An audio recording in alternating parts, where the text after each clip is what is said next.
ఈ కొర్నేలు కుటుంబములాగా మన కుటుంబాలను నెద్దుకోవాలి. ప్రతి ఒక్కరము దేవుని యందు భయభక్తులు తెలుసు కదా. దేవుని యందు భయభక్తులు కలిగి ఉంటే ఏంటో ఆ ఇంట్లో చెప్పండి. భర్త చేసే కష్టార్జితం ఏమవుతుందంట, అనుభవిస్తారంట ఇంటి వాళ్ళందరూ. ఆ ఇంట్లో వాళ్ళందరూ ఆ కష్టార్జితాన్ని ఏం చేస్తారు, అనుభవిస్తారు. ఇల్లాలు ఏం చేస్తుంది, ఫలించే ద్రాక్షవల్లిగా ఉంటుంది.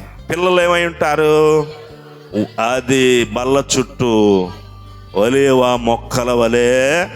ఎందుకని, దేవుడు ఆశీర్వదించాడు, దీవించాడు. ఎక్కడి నుండి, సియోనులుండే అన్నీ ఆశీర్వదించాడు. అందుకే ఇప్పుడు ఆశీర్వదించిన కుటుంబముగా కొర్నేలు కుటుంబం మార్చబడింది.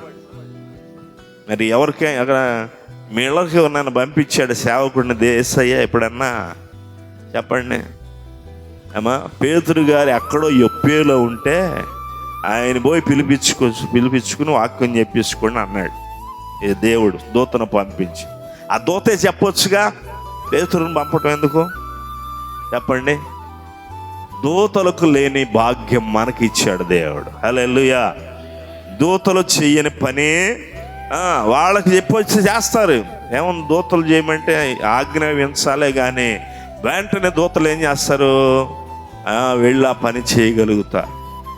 కానీ మనకిచ్చాడు దేవుడు ఆ భాగ్యం. ఎందుకంటే ఆయన పోలికతో ఆయన స్వరూపముతో సృజించబడినటువంటి వారంగా. కాబట్టి పిలిపించుకొచ్చారు. వాళ్ళందరూ ఏం చేశారు, వాళ్ళతో పాటు కొంతమందిని కూడా తీసుకొచ్చి రక్షణ పొందటానికి కారణమైపోయారు కొర్నేలు కుటుంబం.